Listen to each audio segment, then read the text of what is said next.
10 से 15 आदमी 20 आदमी का नाम यहाँ लिख के दे दूंगा जो कि मुसलमान है। भाई ये दूसरा सवाल ये है कि जिम करने से हाइट रुक जाती है।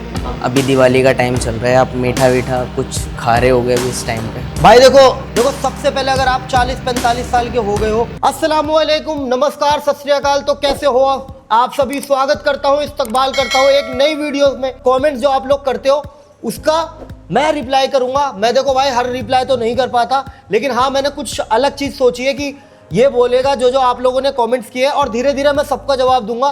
फिलहाल 2, 4, 5 जो भी सवाल भाई मुझसे पूछेगा मैं आप कोशिश करूंगा आप सारे भाइयों को जवाब देने के लिए। तो आप लोग अभी से ही बोल रहा हूँ, इस वीडियो पे भी जो भी सवाल हैं आपके कमेंट्स कर दो। मैं अगली वीडियो जब बनाऊंगा तो सब चीज का जवाब दूंगा। तो भाई चलो सवाल पूछो। पहले तो अस्सलाम वालेकुम। वालेकुम अस्सलाम। भाईजान लोगों के बहुत सारे सवाल हैं जो कि मैं आज आपसे पूछने के लिए आया हूँ। हाँ भाई पूछो, बिल्कुल के लिए।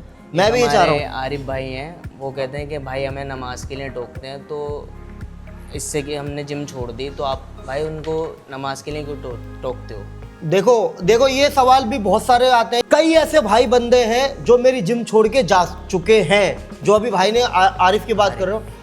कई ऐसे बंदे हैं, मैं एक की नहीं, मैं कम से कम 10 से 15 आदमी 20 आदमी का नाम यहाँ लिख के दे दूंगा जो कि मुसलमान है, और वो सिर्फ इस रीजन से जिम छोड़ के गए हैं कि हम लोग क्या करते, चाहे ये है चाहे मैं, हम लोग क्या करते हैं कि हम लोग बिना नमाजियों को जिम में घुसने नहीं देते। हमारा काम क्या है, हम सबसे पहले ये पूछते हैं कि भाई आप लोगों ने वीडियो देखी होगी डंडे मारने की, बिल्कुल आप सही है, आप लोगों ने वो वीडियो देखी होगी, लेकिन हम लोग पहले प्यार से ही पूछते हैं कि क्या भाई आप नमाज पढ़ते हो?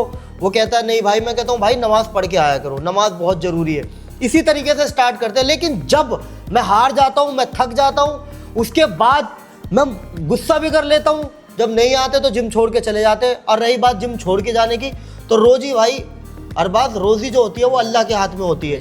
तो भाई रोजी की मुझे बिल्कुल टेंशन नहीं है। अगर अल्लाह ताला ने यहाँ रोजी लिख रखी होगी तो मिलेगी, अल्लाह ताला ने बाहर मेरे लिए मजदूरी करना लिखा होगा तो वो भी करूँगा। लेकिन मुझे पता है अल्लाह मुझे भूखा कभी नहीं सुलाएगा, और इंशाअल्लाह ताला रोजी में कोई कमी नहीं आएगी। सब अल्लाह ताला रोजी अपने हाथ में रखे। मैं, तू या कोई भी आदमी हो ही नहीं सकता जो हमारी रोजी रोक ले। बाकी अल्लाह रोजी देगा, और अल्लाह उनको भी हिदायत दे जो हमारे जिम सिर्फ इसलिए छोड़ के चले जाते हैं कि हम दीन के ऊपर बात करते हैं। दूसरा सवाल बताओ क्या है? भाईजान दूसरा सवाल ये है कि 14-15 साल के बच्चे जो जिम कर रहे हैं आपके पास, लोग कहते हैं कि जिम रुक जाएगी। बहुत सारों के कमेंट है कि हाइट रुक जाती है जिम करने से। तो इस पे आप क्या कहना चाहोगे? भाई ये दूसरा सवाल ये है कि जिम करने से हाइट रुक जाती है या जिम करने से ग्रोथ रुक जाती है, तो ये बिल्कुल अफवाह है। मैं आपको बता दूं, हर जगह रिसर्च हुआ है, हर साइंस ने रिसर्च किया है कि जिम करने से आप डेवलपमेंट आपकी और फास्ट हो जाएगी, ना कि आपकी हाइट रुकेगी।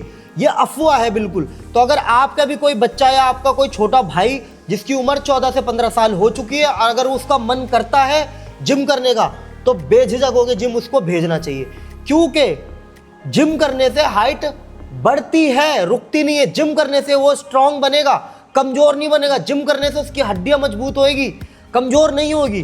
तो ये जो आपके अफवाह है उसे बिल्कुल ख़त्म कर दो, और अपने भाई को या अपने जो भी जानने वाला है उसको जिम भेजो। जिम करने से बंदा स्ट्रांग होता है। चलो भाई तीसरा भाई, जो यंगस्टर्स हैं जितने भी, उनको सप्लीमेंट क्या लेना चाहिए?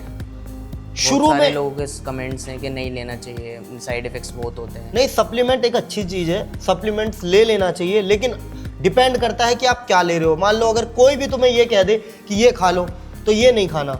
सप्लीमेंट का क्या होता है, जैसे मान लो सप्लीमेंट एक क्रेटीन हो गया, ठीक है, मल्टीविटामिन की गोलियां हो गई, ओमेगा 3 हो गई, ये सब अच्छी चीज़ें हैं, लेकिन शुरू में ही नहीं। जैसे हम लोग जिम गए तो एकदम जिम जाते ही नहीं लेनी। हमें अपने आप को प्रिपेयर करना, हमें आदत लगानी है पहले नेचुरली करने की। जब हमें 4-5-6 महीने हो जा रहे हैं जिम करके, अब हमें लग रहा है कि यार हमारी बॉडी गेन नहीं हो रही, या तुम्हारा जो गेन है, तो आप क्रेटीन ले सकते हो, प्रोटीन ले सकते हो, मल्टीविटामिन ले सकते हो, पर एक अच्छे ब्रांड का और एक अच्छी क्वालिटी का, एक अच्छे सलाह, मतलब आप अपने ट्रेनर से सलाह ले लो या किसी डॉक्टर से सलाह ले लो।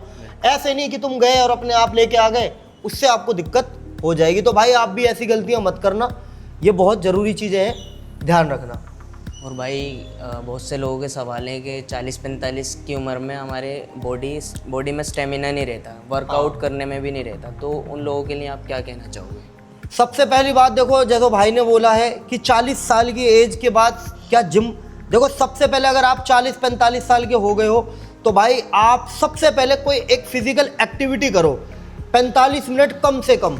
मतलब या आप जिम कर लो, योगा कर लो, रनिंग कर लो, घर में कार्डियो कर लो, पर आप कुछ ना कुछ करो। अगर आपकी उम्र 45 प्लस हो गई है और 2-3 चीज़ें हैं, अगर आपका स्टेमिना कम हो गया है तो कुछ चीज़ें हैं जो ऐड कर लो, जैसे कि अश्वगंधा रात में दूध के साथ पी लो, अश्वगंधा, गोकसुरा और सफ़ेद मूसली, ये तीनों चीज़ अपने मिक्सी में ग्राइंड कर लो, या खरीदना है तो खरीद लो, नहीं तो पाउडर फॉर्म में कर लो, नहीं तो आजकल दुकानों पे मिल जाता है। आयुर्वेदिक लेना है, बस ये ध्यान रखना, आयुर्वेदिक लेना है। ये तीनों चीज़ थोड़ी थोड़ी हल्की हल्की आप रात में दूध के साथ ले लो। और कुछ चीज़ें हैं जो अवॉइड कर दो। अगर आपकी उम्र 45 साल प्लस हो चुकी है तो आपको 3-4 चीज़ें हैं जो बिल्कुल छोड़नी है। अगर आप सेहतमंद रहना चाहते हो, डॉक्टर के पास नहीं जाना चाहते, तो सबसे पहला है चीनी, दूसरा है रेड मीट। खासकर हम लोगों में, मुसलमानों में क्या होता है, कोरमा खाना है तो बड़े जानवर का खाना है, रेड मीट नहीं खाना। पैकेजिंग फूड्स, जितने भी पैकेट वाले फूड है, चाहे वो कुछ भी हो, वो नहीं खाना आपको। और मैदे की चीज़ें भी नहीं खानी, अवॉइड करनी है। ये 3-4 चीज़ें हैं जो 45 साल की एज के बाद जहर हो जाती है, क्योंकि हमारे अंदर की जो चीज़ें हैं वो स्लो हो जाती है और हम लोग उस पर प्रेशर देते हैं। पहले वाली बातचीत नहीं है कि हर चीज़ बढ़िया मिलती थी, अब हर चीज़ में मिलावट है। तो कोशिश करा करो कि ये सब चीज़ें ना खाओ, और खाओ भी तो कभी पार्टी शादी में चले गए तो भाई उस चीज़ के लिए कोई मनाही नहीं है, लेकिन रेगुलर फॉर्म में ना खाओ, ये है। और भाई जैसा कि लोगों को पता है आप तैयारी में हो, कटिंग वटिंग कर रहे हो, तो हाँ। अभी दिवाली का टाइम चल रहा है, आप मीठा वीठा कुछ खा रहे होगे अभी इस टाइम पे? भाई देखो, सब तुझे भी पता है कि हम हर मजहब की इज्जत करते हैं। ये ऐसा नहीं है, मेरे पास 20-30 पैकेटें आई हैं मिठाई की। लेकिन हाँ, जब आपका एक गोल होता है ना, किसी भी चीज़ का एक गोल होता है, तो आपको बहुत सी ऐसी चीज़ें हैं जो कि आपको छोड़नी होती है, त्यागनी होती है। तो वैसे ही है, अभी मैं फैट लॉस पे हूँ तो मैं चीनी बिल्कुल नहीं खा सकता, मीठा बिल्कुल भी नहीं खा सकता। तो मैंने इस दिवाली में कोई मीठा नहीं खाया। जो बंदा आया उसको प्यार से समझा दिया कि भाई मैं डाइट पर हूँ। हाँ, अगर आपको कुछ खिलाना है तो ऐसी चीज़ खिला दो जो कि मेरे को सूट कर जाए। तो कई बार आजकल देखो दिवाली में क्या ये नमकीन वमकीन भी आने लगे हैं, तो वो है। बाकी भाई मैंने मीठा नहीं खाया। और मैं ये आप लोगों को भी सलाह देता हूँ भाई कि जब भी आप किसी चीज़ की तैयारी में हो तो कोशिश ये करा करो कि बिल्कुल लग के करो। मतलब ये नहीं कि आज कर लिया तो कल से नहीं करेंगे, परसों कर लिया, फिर वो तैयारी मज़ेदारी नहीं होगी। तो इन सब चीज़ों का ख्याल रखो। और कुछ भाई? बस भाई ये 5 सवाल थे मेरे। तो भाई देखो, आज 5 सवाल का जवाब दिया है। आप इंशाअल्लाह ताला इस वीडियो पे भी अपने जो भी सवाल हैं वो दो। इंशाअल्लाह ताला मैं दोबारा एक वीडियो बनाऊंगा। जो भाई सवाल मुझसे पूछेंगे, चाहे वो आपकी हेल्थ को लेके, चाहे वो आपके किसी भी ऐसी चीज़, क्या पता हम लोग कुछ गलत कर रहे हो, उसको भी बता देना। और हमारी वीडियो अगर आपको अच्छी लगती हो तो भी बता देना, और ये वीडियो कैसी लगी ये भी बता देना, ताकि हम लोग इस पर और सुधार कर पाए। और हर आदमी का जवाब दूंगा इंशाअल्लाह ताला।